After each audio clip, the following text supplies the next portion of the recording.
Fala galera, sejam bem-vindos aí a mais um episódio do Pou de Raiz, que é esse bate-papo aí que a gente criou com muito carinho para você que também é apaixonado pela medicina de emergência, assim como nós.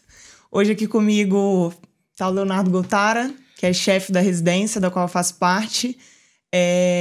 Além disso, intensivista, emergencista, gestor, geriatra, né, Léo? E a gente separou um assunto bem legal para conversar hoje com vocês, que é sobre hipercalemia na emergência. Bem-vindo, tudo bem com vocês? Sei, Luísa, como vai? Mas hipercalemia na emergência. Tem um monte de gente tem um monte de gente que se borra de medo de potássio, né? E também tem os que porra louca que acha que sabe o que tá fazendo. Acha que sabe o que tá fazendo, ou não dosa, ou não suspeita. E potássio é um negócio sério, né? Então... Por que dá tanto medo, Léo? Luísa, basicamente potássio mata. O potássio é um íon que é predominantemente intracelular. Ele não é feito para estar no sangue, digamos assim. Ou melhor expressando, né? Ele é feito para estar no sangue naquela pequena quantidade. Se você for ver ali, sódio, 140 de sódio. Potássio, 4. Ou seja, você tem ali 50 vezes mais potássio, mais sódio do que potássio, grosso modo.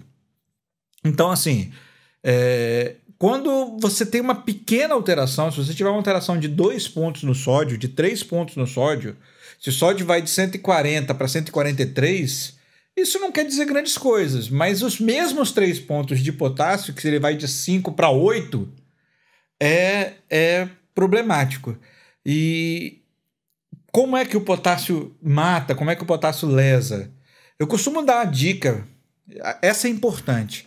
Eu costumo dar uma dica para quem quer entender um pouco a dinâmica de sódio e potássio, ou como decorar uma coisa, como decorar outra. Lembra o seguinte, sódio é alteração neurológica, sódio afeta cérebro, sistema nervoso central. Isso. Potássio é alteração muscular. Potássio vai dar cãibra, potássio vai dar dor muscular e potássio vai afetar um músculo em especial. Famosinho. Pouco relevante, assim. Vocês quase não precisam dele. É o coração, o miocárdio. O potássio, ele dá muita alteração na membrana do miocárdio e é por isso que a gente fica assustado com potássio.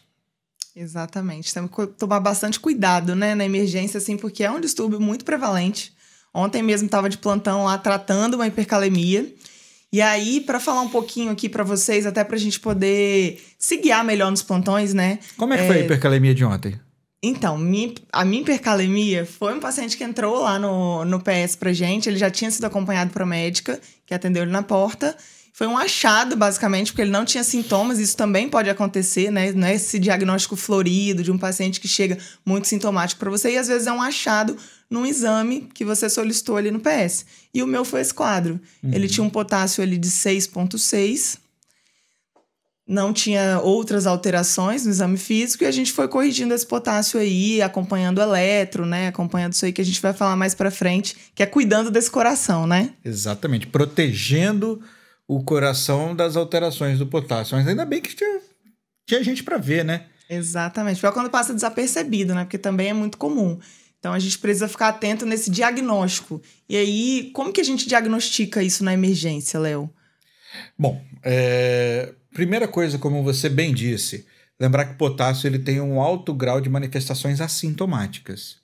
Então, você pode ter ali hipo ou hipercalemias que não tem manifestação clínica ou que não tem uma manifestação clínica significante, são sintomas inespecíficos, né?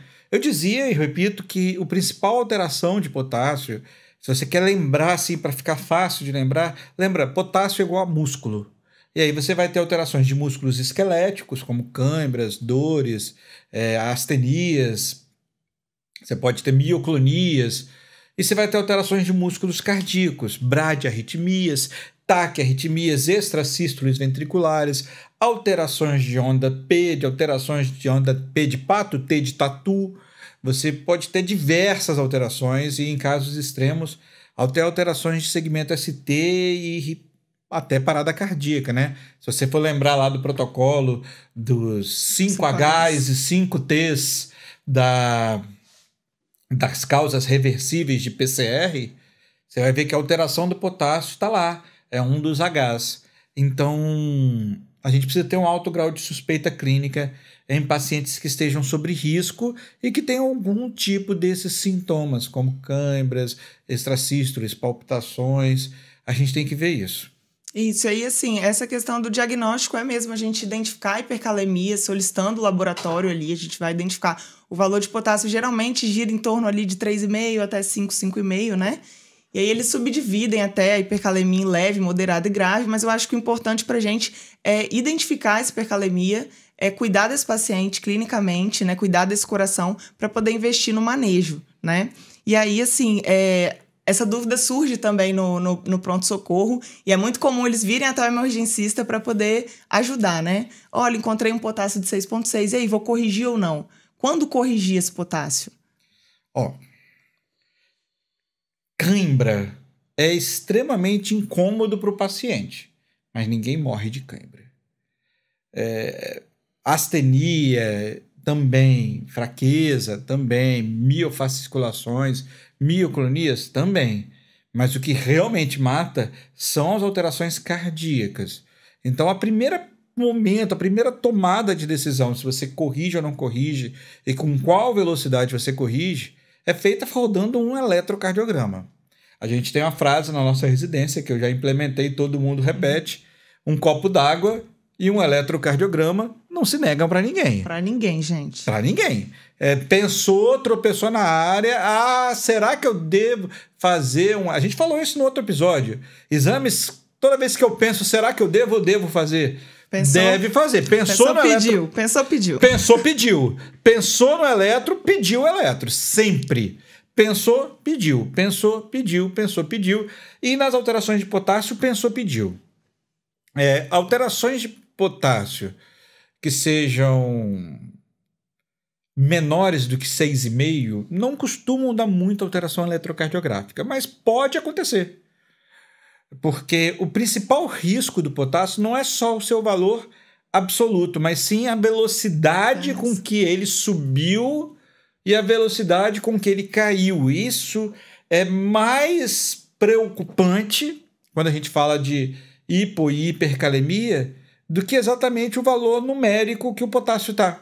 O potássio pode estar eventualmente em 6,5, ser muito preocupante se subiu rápido, ou ele pode estar em 6,5 e isso ser quase nada preocupante se isso for uma coisa de instalação crônica. Principalmente paciente doente renal crônico, né? Que já tolera uma hipercalemia. Eles toleram porque eles convivem com a hipercalemia, né? O potássio ele é excretado via renal, é o sítio principal de excreção dele. E quem tem doença renal crônica, dialíticos, eles não conseguem excretar o potássio normalmente e eles já convivem habitualmente com níveis de potássio um pouco maiores.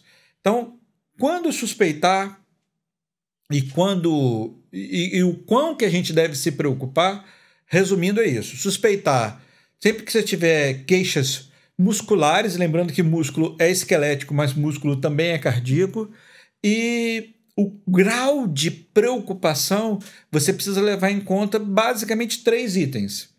O número absoluto, porque, óbvio, números absolutos absurdamente alterados a gente vai preocupar. O número relativo, que quer dizer a velocidade com que aquela alteração se instalou ou não. Sim. Tá? E as alterações eletrocardiográficas. São os 3 itens que você fica... Se você tiver os 3 filé, o número absoluto não está tão alterado, relativamente não subiu tão rápido, o eletro está liso, não tem alteração nenhuma, você fica tranquilo. Se você tiver um alterado, um desses 3, você fica mais preocupado. Se você tiver os 3, né? O número absoluto é grande, se instalou rápido e o eletro está um horror, corre para corrigir que o paciente vai parar, vai morrer. Exatamente. E aí, assim, é até importante a gente perceber isso, de identificar o paciente que a gente vai pesquisar essa hipercalemia, né? Sim, tem uns pacientes, os fatores de risco aí para hipercalemia, que inclui o doente renal crônico, já é hipercalêmico muitas vezes de base, mas pode estar descompensando, né? Paciente diabético e principalmente medicamentoso, a gente vê muito no PS também. IECA, pode subir o potássio, os bloqueadores de receptores de angiotensina, o famoso aldactone, a esperonolactona, pode subir muito o potássio, a gente vê. E sabe um que eu vejo muito, não no PS, mas que eu vejo muito em paciente internado, via de regra, que como causa de potássio alto? Reposição de potássio. O pessoal prescreve reposição de potássio e esquece de ficar acompanhando. Aí o paciente sai lá de... Às vezes o que era uma hipocalemia de 3.0, sei lá. Uma hipocalemia não tão grave. O nego prescreve lá potássio venoso e oral e fica dando oral 1 dia, 2 dias, 3 dias, 4 dias. No 5º dia ele vai parar no UTI com a gente. E vai copiando prescrição até chegar lá, gente. Cara, copiar e colar prescrição, gente, faz parte da modernidade. Mas, pelo amor de Deus, leia o que você está copiando e edita, exato, né? Se for o caso. Porque eu vejo muito. Então, assim, medicamento... Eu acho que os grandes fatores de risco são esses. Os renais crônicos, diabéticos, medicamentos como IECAS, BRAS e Espirono. Mais algum que a gente esteja esquecendo? Acho que são esses, assim, os mais comuns que a gente vê, né? Então, acho que é uma boa dica para a gente suspeitar aí e coletar um potássio e avaliar esse paciente no PS, né? E aí, assim, eu quando atendi meu paciente aí de ontem da hipercalemia... eu fui avaliar também o que a colega já tinha feito. Tem as medidas clássicas que a gente faz da hipercalemia, mas que a galera também não sabe usar. Então, assim, tem a coisa do livro, tem a coisa de orelhada e tem a melhor prática que a gente escolhe aqui. E aí vamos dar uma dica para essa galera aí de como que a gente pode fazer essa correção desse potássio. Fala para nós aí, Léo. Eu estava dizendo que o principal do potássio é a preocupação com o músculo cardíaco. Se a principal coisa do potássio é a estabilização do músculo cardíaco, a primeira coisa que você tem que olhar é o eletro. E se o eletro tiver alteração, você fazer uma medicação que estabilize a membrana do miocárdio. E qual medicação é essa? Gluconato de cálcio. Não pode pestanejar nisso. Imprescindível. Alteração eletrocardiográfica na hipercalemia, gluconato de cálcio. Então, isso aí tem que ser arco-reflexo na cabeça de vocês. Além do gluconato de cálcio, a gente pode trabalhar com mais 2 estratégias, digamos assim, de manejo da hipercalemia. Tirar o potássio do sangue e jogar para dentro da célula, essa é uma estratégia. E a outra é tirar o potássio do sangue e jogar para fora do corpo. Essa é outra estratégia. O gluconato de cálcio não tira nada de lugar nenhum. Ele só equilibra a membrana. Então, gluconato de cálcio para equilibrar a membrana. Para tirar o potássio do sangue e jogar para outro lugar, para dentro da célula, o que a gente pode usar? A gente tem basicamente as soluções de glicose com insulina. Uhum. Porque existe um cotransporte. Por que faz glicose com insulina, gente? Porque quando a glicose entra na célula, ela entra num mecanismo de cotransporte de glicose com potássio. A célula bota a glicose para dentro e bota potássio para dentro. Então você dá a glicose, dá a insulina, que é para fazer essa glicose entrar, e o potássio entra de gaiato ali, mas graças a Deus que ele entra. Porque lá na célula pode ter hipercalemia à vontade. Os níveis de potássio os níveis de sódio e potássio dentro da célula são aproximadamente invertidos com os níveis de sódio e potássio sérico. Ou seja, dentro da célula tem lá seus 130, 140 de potássio e seus 3, 4 de sódio. Eu não lembro se os valores são exatamente esses, tá, gente? Eu não sou fisiologista. Mas a ideia é essa. Pega a ideia. A ideia é essa. Então você joga potássio para dentro da célula, lá dentro não tem problema ficar estocado. Então, glicose com insulina é uma coisa que joga potássio para dentro da célula, e ainda nessa estratégia número 2, de jogar potássio para dentro da célula, a gente tem o uso de beta-2 agonistas, que também tem essa ação de carrear potássio, de estimular a absorção intracelular de potássio. Exato. Na estratégia 3, a gente vai ter a expulsão de potássio do corpo. E aí a gente tem basicamente 3 alternativas interessantes. O uso do velho e bom diurético de alça, o Lasix, a furosemida. A gente pode, que é depletor, um diurético depletor de potássio clássico. A gente pode expulsar o potássio do corpo usando resinas de troca. O Sorcal, né? No Brasil, a gente tem o poliestireno sulfonato de cálcio, nome comercial que todo mundo conhece, Sorcal. O Sorcal é uma resina meio ruim. Ultrapassada já também. Ultrapassada, né? Acho que essa é a palavra. Pode dar constipação intestinal. Aí, se você tentar tratar a constipação intestinal do Sorcal dando laxativo, pode dar necrose intestinal. É meio... Mas é o que a gente tem para hoje. Não adianta. E pensando também que a maior excreção, assim, cerca de 90% da excreção é renal, a gente vai estar cuidando só de 10% na gástrica, né? Exato. Exato. Então, assim, Sorcal ainda uso. Se você me perguntar, Léo, você ainda usa Sorcal? Uso. Léo, você ainda ensina Sorcal na residência? Ensino.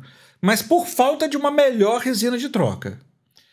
90% da excreção é renal, a gente já falou do Lasix. E se nada disso funcionar, momento apelação, né? Momento liga pro SAMU, que a gente vai resolver. SAMU vai levar para onde?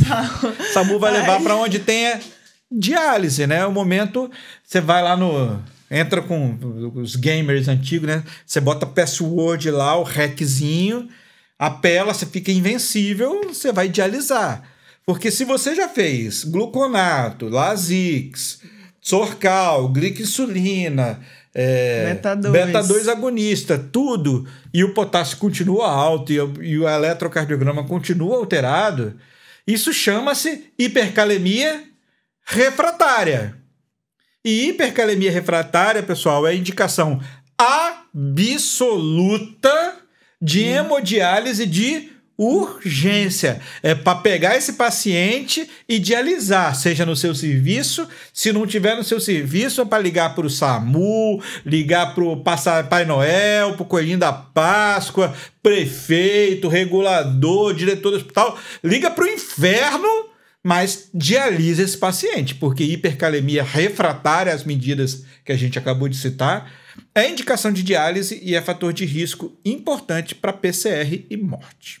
Então, isso aí que você falou é fundamental, Léo. A gente pega muito essa questão dos critérios de urgência dialítica e a hipercalemia é um dos mais comuns, né? A galera, às vezes, esquece de corrigir, também confunde essa coisa da refratariedade, né? Então, tem que entender que existem medidas, existem várias formas aí que a gente citou aí, pelo menos 5, da gente conseguir fazer em qualquer emergência, seja no PAzinho lá do interior. Tudo coisa barata. A gente não tá falando de nenhuma super medicação. Então, acho que é fundamental. Existe a possibilidade, sim, de você repetir essas medicações e acompanhar a evolução desse paciente, mas é lógico que se é um paciente já é um doente renal crônico, tá hipercalêmico, já não urina, já dialisa normalmente, tá sem dialisar há algum tempo. Então, assim, vai entrar para urgência dialítica e aí você tem que pensar em manejar esse paciente. É aí que tá o pulo do gato do emergencista, que é para não segurar paciente na emergência. Cada um no seu fluxo, resolveu, não resolveu, vamos encaminhar para resolver. Aliás, eu falava também sobre isso ontem numa outra aula, não aqui do podcast, que a gente falava sobre isso. A gente pode fazer um podcast sobre isso, sobre a importância do emergencista focar no tempo de desembarque do PS. Nossa. Porque eu vou fazer um parênteses aqui na aula de hipercalemia, hein, gente, rapidinho. O que é tempo de embarque no PS? Tempo de embarque na emergência é todo o tempo que leva do paciente, na hora que o paciente botou o pé para dentro da recepção, antes mesmo de fazer a ficha, o tempo já está contando. Tá rolando ali o tempo de embarque, porque ele tem uma fila para fazer ficha, uma fila para passar na classificação de risco, uma fila para ser atendido pelo médico.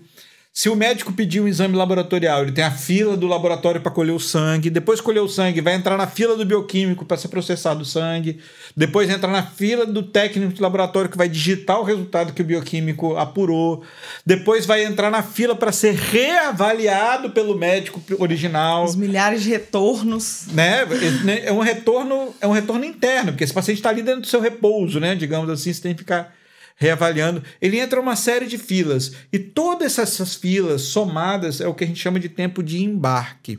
Pode eventualmente ter fila da medicação, se você botou para tomar um tramal lá no repouso.